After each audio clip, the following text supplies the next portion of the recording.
Merci de m'accueillir dans votre espace virtuel en ce vendredi midi pour cet atelier sur la pleine conscience et la méditation. Comment garder son calme quand rien ne va plus. Alors, nous aspirons tous à garder notre sang-froid quand notre garçon fait une crise dans un centre commercial, quand notre fille a mordu un enfant au service de garde, puis qui nous appelle très mécontent, ou encore lorsqu'on est prisonnier dans un bouchon de circulation alors que nous sommes déjà en retard pour un rendez-vous avec le spécialiste. Quel est l'état d'esprit nécessaire pour répondre habilement à la situation sans tomber automatiquement dans trouver refuge dans la colère ou en consommant une rangée de biscuits au chocolat ou encore en enfilant un double martini? Depuis qu'une abondante littérature scientifique ait relevé les bienfaits de la pleine conscience et de la méditation, cette pratique longtemps réservée aux studios de yoga et aux retraites spirituelles se répand partout, incluant le domaine des relations parents-enfants.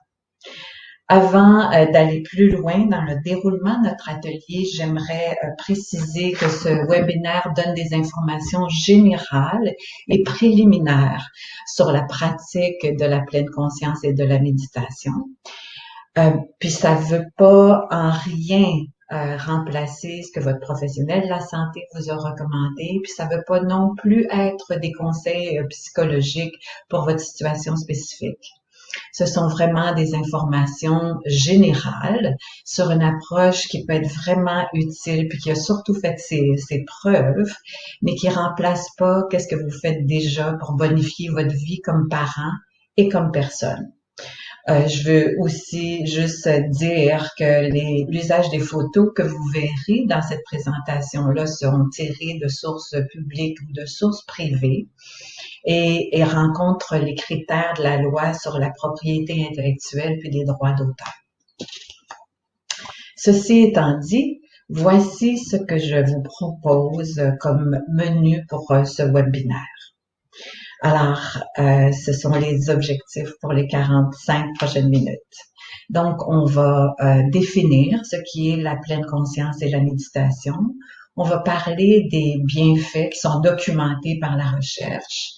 On va parler de la technique puis des attitudes qui sont nécessaires pour pratiquer la pleine conscience et la méditation. Puis, évidemment, on va trouver du temps pour répondre à vos questions. Alors, pour vous mettre en appétit, je vous propose sans plus tarder un exercice de pleine conscience afin de faire une petite pause entre ce que vous faisiez avant de vous connecter puis ce que vous allez faire après. Donc, la pleine conscience, brièvement définie avant qu'on pratique ce petit exercice-là, est de porter son attention sur son expérience et son environnement sans porter de jugement. Puis ça, c'est la clé et en même temps ce qui est plus difficile à faire. Donc, je vous propose l'exercice de pleine conscience 5, 4, 3, 2, 1. C'est facile à retenir. Alors, je vous demande d'abord, et dans la mesure du possible, de mettre votre téléphone cellulaire de côté, puis toutes les sources de distraction pendant les 3-4 prochaines minutes. Alors, je vous invite à vous asseoir, si cela est possible, avec votre dos droit, sans qu'il soit rigide. Je vous invite à prendre 2 grandes respirations profondes.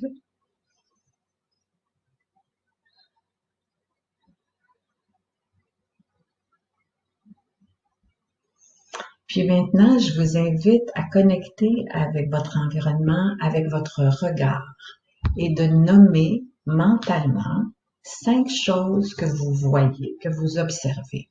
C'est pas un concours ni une compétition. 1, 2, 3, 4, 5. Maintenant, je vous invite à connecter avec votre environnement avec le sens du toucher. Reconnaissez 4 choses que vous touchez présentement. Prenez votre temps. Ça peut être vos cheveux, vos coudes appuyés sur votre abdomen, la texture de la table, la surface sur laquelle vous êtes assise ou assis. Ah, c'est pas un concours ni une compétition. Maintenant, je vous invite à connecter avec votre environnement, avec vos oreilles, donc le sens de l'ouïe, et de nommer mentalement 3 choses que vous entendez. Ça peut être des sons internes, si vous avez faim, les gargouillis de votre estomac, ou le son de la tondeuse, ou quoi que ce soit, l'air conditionné, quoi que ce soit. 1, 2, 3. Maintenant, je vous invite à connecter avec votre environnement, avec le sens de l'odorat. Ça, c'est un petit peu plus subtil, plus difficile. Alors, nommez mentalement 2 choses que vous sentez, peu importe l'odeur. Ça peut être votre lunch, l'air conditionné, l'air coupé. 1, 2. Maintenant, je vous invite à connecter avec votre environnement interne, avec le sens du goûter. Nommez mentalement une chose, un goût que vous avez dans la bouche. C'est peut-être un morceau de sandwich, une gorgée de café, votre pâte à dents de ce matin. Alors, rebonjour et bienvenue de nouveau. Alors, cet exercice de pleine conscience a été développé par une psychologue chercheur qui s'appelle Ellen Hendrickson du Centre des troubles de l'anxiété de l'Université de Boston. C'est un exercice de pleine conscience qui permet de reconnecter avec le moment présent à travers nos 5 sens, comme vous avez observé. C'est vraiment une technique qui s'est avérée efficace pour gérer les moments où nous sommes emportés par nos pensées, qu'elles se soient vers le passé ou vers le futur. Ça fait vraiment une reconnexion avec le présent. Être inattentif peut avoir des conséquences banales, comme se demander qu'est-ce qu'on vient faire dans la cuisine. Ah, on arrive dans la cuisine et on se dit, voyons, qu'est-ce que je viens chercher? Ou encore débarquer dans une mauvaise station de métro, ou encore oublier sa boîte à lunch à la maison. Mais il peut y avoir des conséquences plus sérieuses. On peut tellement être absorbé par les attentes et les objectifs qu'on a pour notre enfant qu'on ne les voit plus. On ne les accepte pas tels qu'ils sont. On ne reconnaît plus leurs besoins. Ça peut nous amener à être impatients et parfois crier après eux. On peut être aussi tellement absorbé par nos soucis de travail puis nos préoccupations financières qu'on n'est plus en contact avec ses proches. Je ne veux pas dire que c'est pas des soucis qui sont légitimes et préoccupants, mais si on ne connecte pas une fois de temps en temps avec le moment présent, ça peut nous rendre très désagréables. Ça peut nous faire oublier notre enfant à la garderie, ça m'est déjà arrivé. Puis ça peut nous faire oublier notre enfant dans la voiture. On a entendu des histoires assez horribles dans les dernières années de parents qui ont pas eu ce moment d'attention, de penser que leur enfant était dans leur voiture. On peut aussi être tellement déconnecté de son corps qui pourtant nous envoie des signaux de malaise qu'on néglige de prendre un rendez-vous chez le médecin, puis ça peut nous amener à des mauvaises surprises. Évidemment, on peut choisir de vivre sa vie sans être attentif et pleinement conscient, mais quand on a la tête pleine, on ne voit pas tout à fait la vie clairement. Notre jugement s'obscurcit puis devient très, très étroit. On peut passer des heures à être perdu dans nos pensées, se faire du souci à partir d'un petit déclencheur, par exemple un texto qui n'est pas à rentrer assez vite à notre goût. Ah, c'est comme une boule de neige. Ah, je sais pas si vous pouvez bien la voir, mais une boule de neige qui s'obscurcit quand elle devient agitée. Ah, on ne voit pas la vie aussi clairement. Entraîner notre esprit à la pleine conscience et la méditation peut engendrer toutes sortes de bénéfices, dont voir plus clair dans les situations.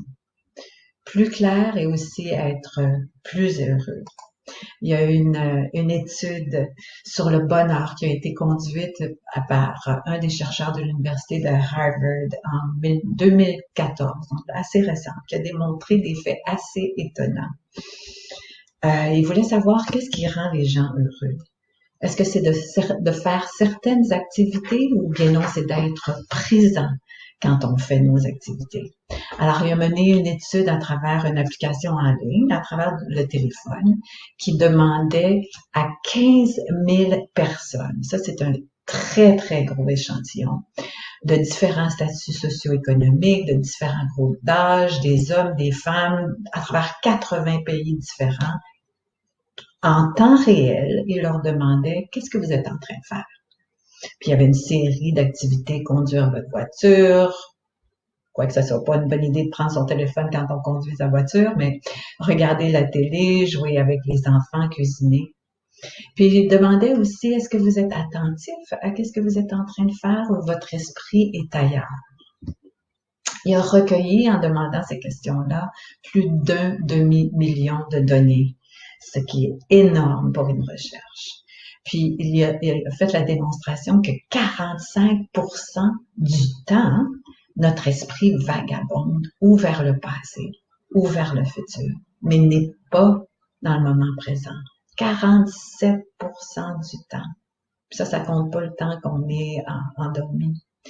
Il a aussi fait la démonstration assez convaincante que de porter notre attention au moment présent, même quand les événements sont désagréables, par exemple, conduire dans un bouchon de circulation, et d'une façon plus significative associée au bonheur que de vivre un événement agréable, comme une relation sexuelle avec son partenaire, en pensant à sa liste d'épicerie. Fait que les données sont assez claires. Les gens qui sont davantage pleinement et attentifs au moment présent sont plus heureux. Mais la pleine conscience puis la méditation, ce n'est pas seulement une pratique qui peut nous amener à être présent et heureux, mais aussi une pratique pour négocier notre douleur et notre souffrance. Ça peut nous soutenir dans l'acceptation de la neurodiversité de notre enfant. Ça peut nous soutenir quand on ne sait plus quoi faire avec l'immense peine et tristesse qui nous serre la gorge. Ça peut nous aider à garder notre calme quand notre enfant fait une crise dans l'autobus, dans un centre commercial, dans un avion.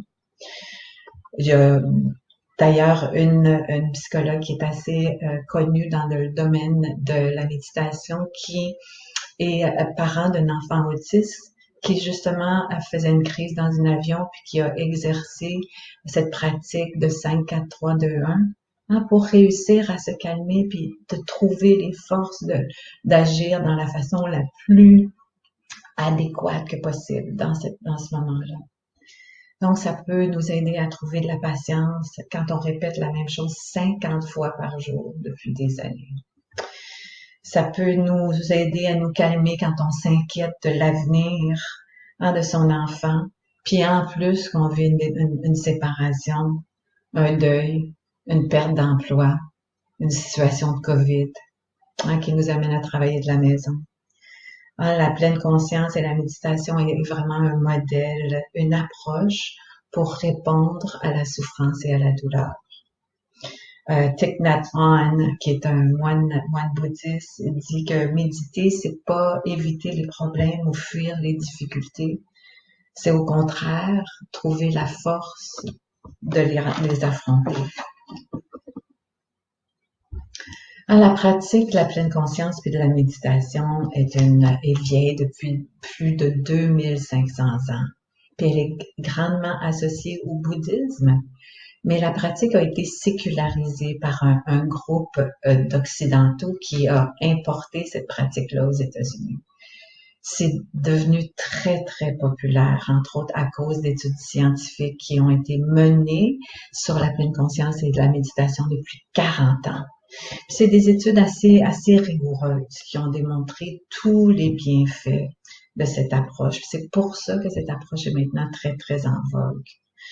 En fait, je peux résumer brièvement que John Kabat-Zinn, hein, qui est une personne très influente dans le domaine, qui a un PhD en biologie moléculaire, qui était aussi un adepte du yoga et de la méditation, il a demandé à ses collègues de l'hôpital du Massachusetts, il a dit, envoyez-moi toutes les personnes que vous avez dans votre pratique, qui avaient des douleurs chroniques, que les médicaments arrivent pas à soulager, que les interventions psychologiques arrêtent pas à soulager, puis que les opérations arrêtent pas à soulager.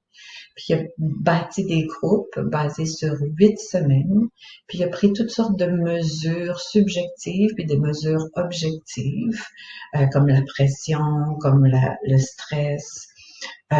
Puis il a appris à ces personnes-là à méditer, à être pleinement conscients, à faire toutes sortes d'exercices.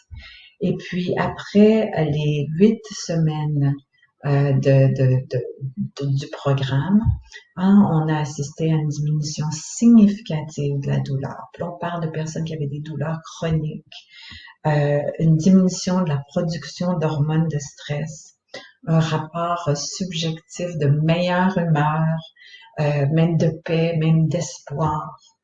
Puis après ça, les recherches se sont multipliées pour des personnes diagnostiquées avec des maladies, par exemple, chroniques, des personnes qui avaient de l'asthme ou de l'eczéma, des personnes qui avaient de la dépression, de l'anxiété, du stress. Après ça, les recherches se sont multipliées, se sont penchées sur le domaine de la performance sportive. Il y a un méditateur, une personne qui pratique la méditation assez connue qui a été entraîner une équipe de basketball professionnelle au Texas. Le milieu des affaires s'intéresse beaucoup à la méditation, à la pleine conscience, Google, Amazon. Parce que c'est supporté par des données probantes. Alors, on retrouve des programmes de pleine conscience dans les hôpitaux maintenant, les milieux scolaires, les forces armées canadiennes pour soutenir les soldats qui reviennent avec des troubles de stress post-traumatique.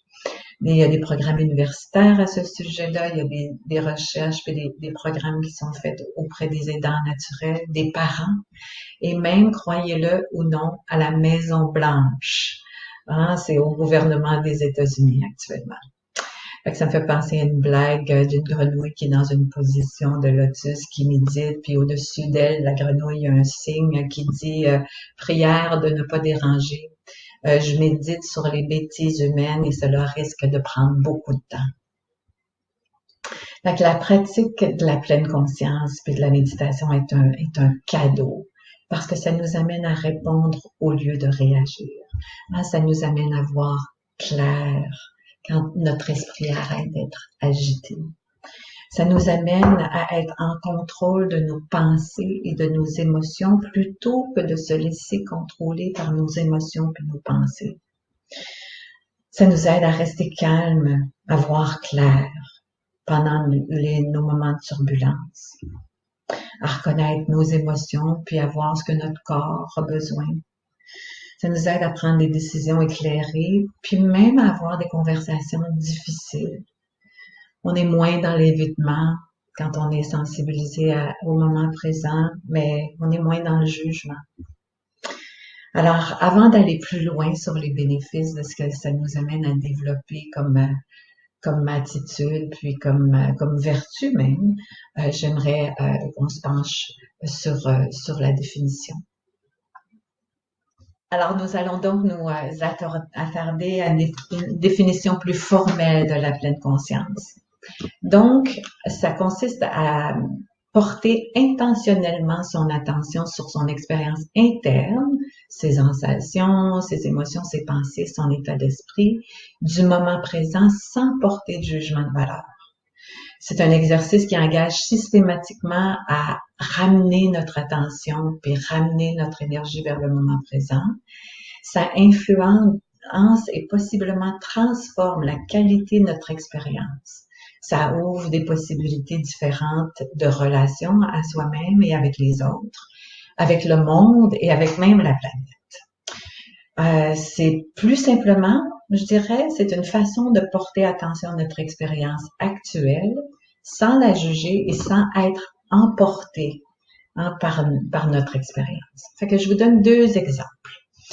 Euh, je, J'étais une adepte de course à pied et puis j'avais un circuit qui m'amenait à monter une colline. Puis à chaque fois que je montais la colline, je me disais, oh non, pas cette colline-là, c'est trop dur, c'est fort, je t'ai soufflé, je perds du temps. Quand j'ai commencé à faire de la pleine conscience, de la méditation, puis je me suis dit, OK, je vais observer mon cœur qui bat, mes muscles qui travaillent plus fort, ma transpiration qui est activée, sans porter de jugement, sans critiquer la colline. Puis, ce que je me suis rendu compte, c'est qu'avec mon jugement sur cette colline-là, ça alourdissait substantiellement mon action de jogging. Alors, je vous donne un autre exemple. Je ne sais pas si ça vous arrive de faire de l'insomnie. Moi, ça m'arrive. Alors, ça, c'est une chose. Quand j'ai arrêté de critiquer, oh non, qu'est-ce que je fais? Il est 3 heures du matin, je dors pas encore, il est 3h15, il est 3h30, je vais être fatiguée demain, pourquoi je dors pas? Qu'est-ce que j'ai mangé? Il faudrait que je fasse plus attention, etc., etc. Quand j'ai arrêté de commenter puis juger mon expérience d'insomnie, puis j'ai commencé à dire, c'est ça, à ça que ça ressemble de vivre l'insomnie. Mon esprit est agité, mon corps est tendu, j'ai de la misère à me calmer. Quand j'ai apporté cette attention-là à l'expérience de l'insomnie, mais tout d'un coup, il y a quelque chose qui s'est passé, je suis devenue plus calme. Et qu'est-ce qui se passe quand on est plus calme puis on dort pas? Ben, on s'endort plus facilement. Alors, c'est un entraînement pour l'esprit de faire de la méditation puis de la pleine conscience, de la même façon que le sport est un entraînement pour le corps. De la méditation, c'est comme aller au gym. C'est comme pour s'entraîner à la pleine conscience. C'est pas compliqué. On fait juste s'asseoir dans un endroit confortable, dans un endroit calme. On prend quelques respirations profondes, puis on reconnecte avec le moment présent pendant 2 minutes, 5 minutes, 10 minutes ou plus. Puis on focus, par exemple, notre attention sur la respiration, puis on observe qu'est-ce qui est en train de se passer. On choisit la respiration particulièrement parce qu'elle est perceptible. C'est quelque chose de facile à reconnecter. Mais on peut choisir, par exemple, de focuser sur ses mains ou encore de focuser sur ses pieds. On observe avec humour pendant qu'on médite et avec bienveillance surtout ce à quoi on pense. L'histoire qu'on se raconte, si ça nous pique. On prend note, on observe. On revient avec la respiration moment après moment après moment. À chaque fois qu'on revient à notre respiration, c'est comme si c'était une façon de muscler notre cerveau à la pleine conscience. On commence à se rencontrer, on commence à savoir comment on pense, on commence à se connaître davantage, on commence à voir quels sont nos déclencheurs de réaction. On commence à voir plus clair. Comme pour tous les entraînements, le truc, c'est d'en faire régulièrement. Le plus important, c'est de le faire régulièrement plutôt que de le faire pendant longtemps. Donc, vaut mieux le faire 2 minutes pendant 7 jours que 2 fois pendant 7 minutes. C'est simple, mais c'est pas toujours facile. Parce que notre corps et notre esprit, on a des habitudes. On est habitué de faire quelque chose, à commenter, à meubler le silence, à ouvrir la télé, à penser au passé, au futur. C'est rare qu'on prend le temps de rien faire pendant 2 minutes, puis juste d'observer ses réactions. Je recommande souvent de commencer à faire de la méditation avec une application. Il y a toutes sortes d'applications en ligne avec toutes sortes en plusieurs langues qui durent de 2 minutes, de 3 minutes, 10 minutes. Il y en a des gratuites, il y en a en français, sur YouTube, parce que c'est devenu très, très, très populaire. Moi, je suis une sceptique de nature, puis j'avais des réserves, puis des préjugés sur cette pratique. Mais parce que les résultats de recherche sont probants, je n'ai pas pu faire autrement que de m'y pencher. Alors, il y a des recherches qui ont été faites sur plusieurs populations depuis les 40 dernières années, donc les adultes, les personnes âgées, les adolescents, les parents, puis différentes problématiques, comme je disais tout à l'heure, la douleur chronique, la dépression, le stress, l'anxiété. Alors, c'est sûr qu'il y a des bénéfices généraux à compter de ces recherches-là. Mais laissez-moi particulièrement vous parler de quelque chose en particulier qui nous touche comme parents d'enfants autistes. En 2016, une revue systématique de 10 articles, la recherche a été menée par René Katchian sur le bien-être parental des enfants qui sont diagnostiqués sur le spectre de l'autisme, rapporte que l'entraînement à la pleine conscience et la méditation réduit le stress des parents des enfants diagnostiqués sur le spectre, qui augmente, cette pratique-là augmente la satisfaction conjugale. Puis on sait que c'est important parce que avoir un enfant avec des besoins spéciaux est très exigeant sur le couple. C'est très demandant. On voit qu'il y a un taux de séparation qui est assez élevé. Donc, ce programme, cet entraînement-là, augmente la satisfaction conjugale, puis en plus, augmente la satisfaction dans le coparentage, ce qui est une donnée extrêmement importante, je pense. Mais la donnée la plus intéressante, la plus significative, c'est qu'il y a des répercussions positives sur les enfants des parents qui font de la pleine conscience et de la méditation. Les enfants qui sont diagnostiqués sur le spectre de l'autisme, on remarque une diminution de comportement agressif, puis une augmentation d'adhérence au conseil. Fait que si on se change soi-même, ça peut avoir des répercussions sur nos enfants, puis sur notre environnement. Fait que je trouve que ça, c'est une donnée de recherche qui est extrêmement intéressante et extrêmement pertinente. De mon côté, ça fait une dizaine d'années que je m'intéresse à la pleine conscience et la méditation, puis ça fait 4 ans que j'en fais une pratique quotidienne. Fait que j'ai fait un petit test maison. Ça fait déjà quelques mois de ça. Alors, j'ai demandé aux membres de ma famille, j'ai 2 enfants, 2 adolescents, j'ai demandé à la table, quand on mangeait ensemble, si ils avaient remarqué une différence chez moi depuis que je pratiquais la pleine conscience et la méditation. Fait que mon partenaire tout le monde a eu un petit moment de silence, puis tout le monde a réfléchi pour dire oh, qu'est-ce qu'on va dire. Mais tout le monde m'a répondu avec beaucoup d'honnêteté et de transparence. Alors ils m'ont dit, mon partenaire m'a dit oui, je remarque que t'es plus calme, t'es encore plus de bonne humeur. Puis que j'étais définitivement moins stressée dans les moments de tension. Quand on est attendu quelque part, ou des moments de stress, ou des moments où est-ce qu'il y a des attentes qui sont, où est-ce que les gens s'attendent quelque chose de moi.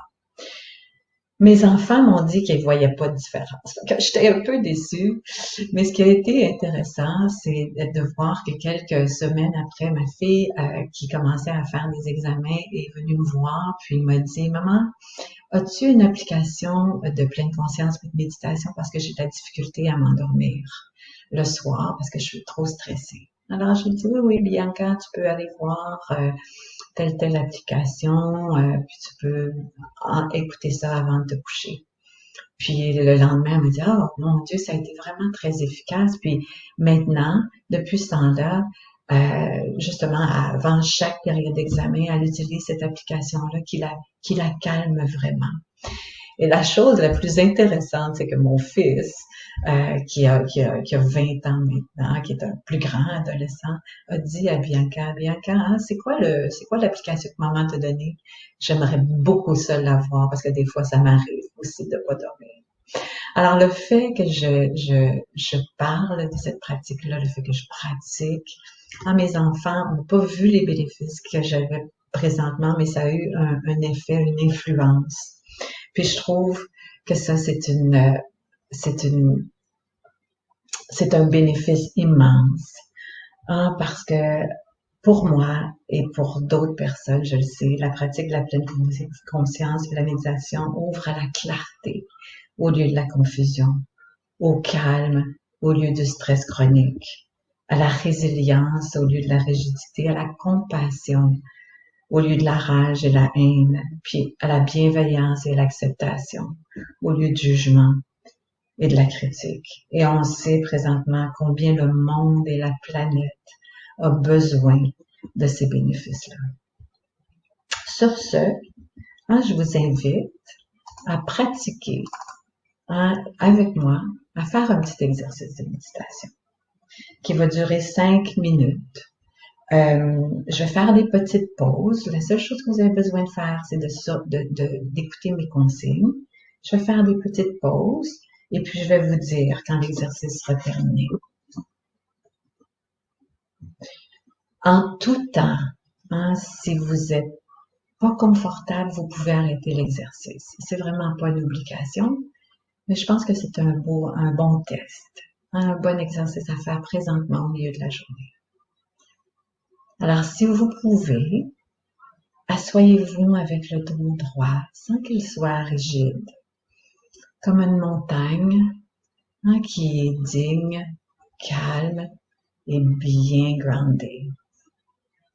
Imaginez qu'une ficelle tire doucement votre tête vers le haut,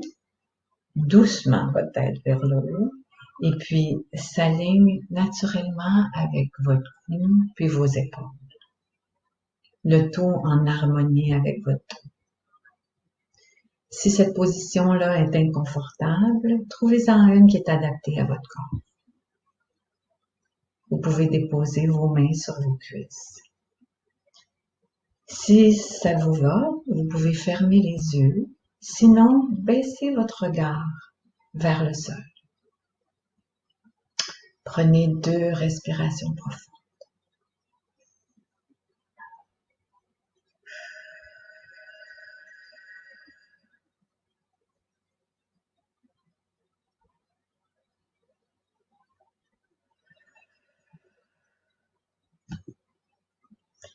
Visualisez votre visage. Détendez les muscles de votre front, de vos yeux, de vos mâchoires, de votre cou et de vos épaules. Confortablement assis, laissez la gravité faire son travail d'attirer le poids de votre corps vers le siège.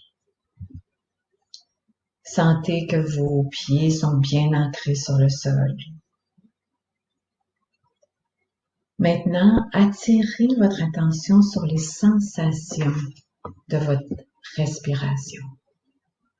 N'essayez pas de la changer, mais simplement d'observer là où vous sentez votre respiration. Est-ce que c'est au niveau de vos narines avec l'air qui circule, qui rentre et qui sort? Est-ce que c'est au niveau de votre poitrine ou de votre abdomen qui se soulève et se rétracte? Changez rien, changez pas votre respiration, juste observez. Observez votre inspiration et votre expiration comme on observe passer les nuages dans le ciel.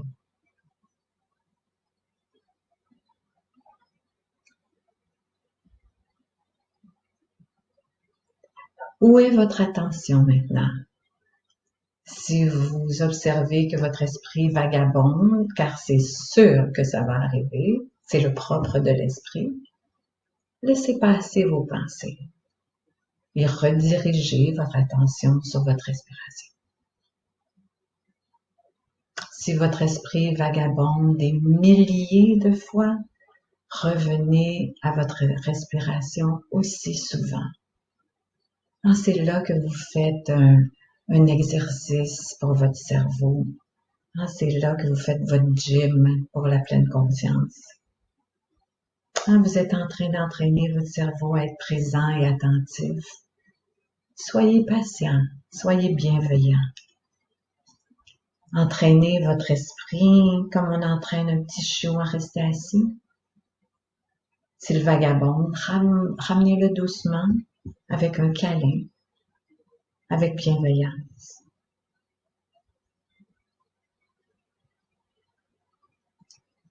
Quand vous êtes prêt, vous pouvez ouvrir vos yeux et reconnecter avec votre environnement. Bonjour de nouveau. Après cet exercice de méditation, il est intéressant d'observer vos réactions, de regarder est-ce que j'étais agité, nerveux, calme, ennuyé, est-ce que je m'endormais, est-ce que ça allait trop vite. Faites-le avec une attitude ouverte et curieuse, comme quand on lit un nouveau livre. Les attitudes avec lesquelles on pratique la pleine conscience sont très, très importantes. Je vous propose de regarder le petit clip suivant.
Alors, comme vous avez vu dans ce petit clip qui est vraiment une délicieuse métaphore de la vie, ça illustre les automatismes puis notre façon typée de réagir quand on est dérangé. Puis ça illustre aussi comment est-ce qu'on peut avoir des conséquences négatives sur nos proches puis sur nous-mêmes.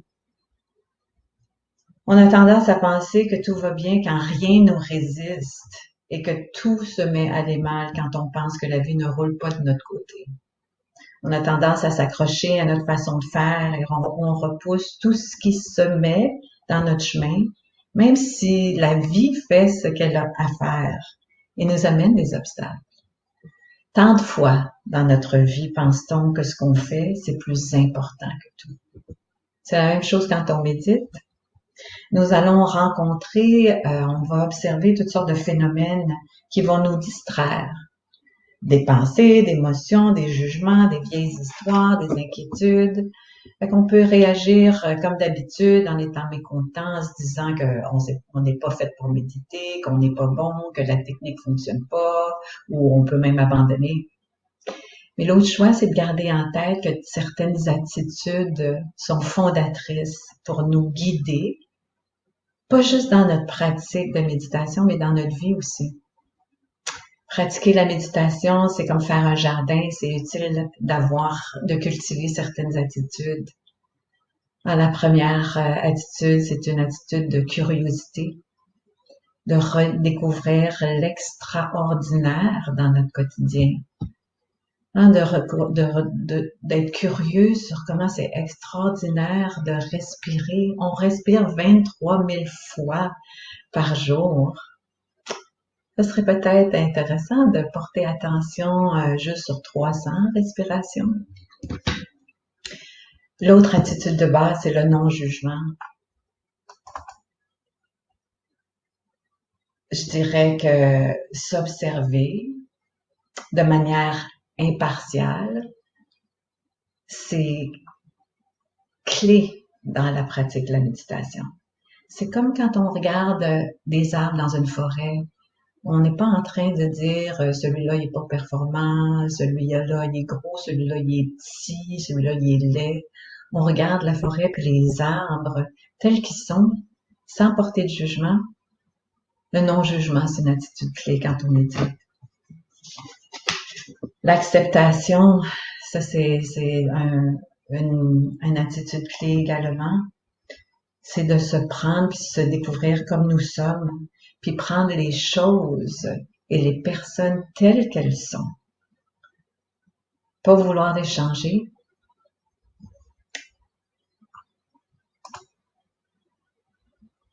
La bienveillance et la gentillesse. S'entraîner à la méditation, c'est comme entraîner un chiot à rester assis. On l'entraîne avec des câlins, pas avec des coups de bâton. Il va vagabonder à droite, à gauche, dans l'herbe. Il revient vers nous, puis on lui donne un câlin. C'est la même chose avec notre esprit qui vagabonde à droite, à gauche quand on médite. Quand on refocus sur notre respiration, on peut le faire avec un sourire puis avec bienveillance. Lâcher prise. Quand on médite, on peut se détacher pendant quelques minutes de ce qui nous préoccupe. Pendant quelques minutes, laisser tomber notre agenda pour se concentrer sur le moment présent. La confiance, faire confiance au processus. C'est rare quand on a décidé de se mettre en forme, puis on a décidé de monter des escaliers pour se mettre en forme. C'est rare que la première fois qu'on va faire des escaliers, puis on arrive en haut, on ne sera pas essoufflé. Il faut faire confiance au processus. C'est quand on sème des haricots dans son jardin, on ne voit pas le produit final avant que la nature fasse son œuvre. C'est la même chose avec la méditation. Le non-effort, pour reprendre l'analogie des haricots, même si on force à côté de son plant d'haricots pour qu'il pousse plus vite, on risque d'être déçu. Quand on fait de la méditation, on doit le faire sans forcer, sans effort. Ça ne veut pas dire qu'on ne travaille pas, ça ne veut pas dire qu'on on n'est pas concentré, ça veut dire qu'on ne force pas. Et je pense que j'ai pas mentionné une des vertus essentielles, c'est la patience. De nouveau, si on tire sur les boutons d'haricots, on ne verra jamais les fruits. On a besoin encore là d'être patient et de faire en sorte que la nature prenne son temps et nous donne des haricots bien frais et bien à point. C'est la, c'est la même chose avec la méditation. La patience, c'est une amie de la méditation, puis c'est aussi une amie de la vie. La pleine conscience et la méditation est une pratique qui existe depuis des millénaires. Depuis les 40 dernières années, elle a fait l'objet de milliers de recherches rigoureuses. Les données sont vraiment, vraiment concluantes par rapport à ses bienfaits pour toutes sortes de personnes, dont nous comme parents. Et il peut y avoir des bénéfices immédiats pour notre environnement, pour nos enfants qui ont tant besoin de nous. La pleine conscience est une façon de se voir et de voir la vie qui demande de l'entraînement, de la pratique. Certaines attitudes peuvent nous soutenir à la pratique de la méditation, comme la patience, l'acceptation, surtout la bienveillance et la gentillesse. La pratique de la pleine conscience et de la méditation n'empêche pas les événements difficiles de traverser notre vie, mais ça nous permet de mieux les naviguer. Puis, comme l'exprimait si bien Jon Kabat-Zinn, vous ne pouvez pas arrêter les vagues, mais vous pouvez apprendre à les surfer. Alors, je vous remercie de votre attention, puis on va faire place à vos questions. Merci.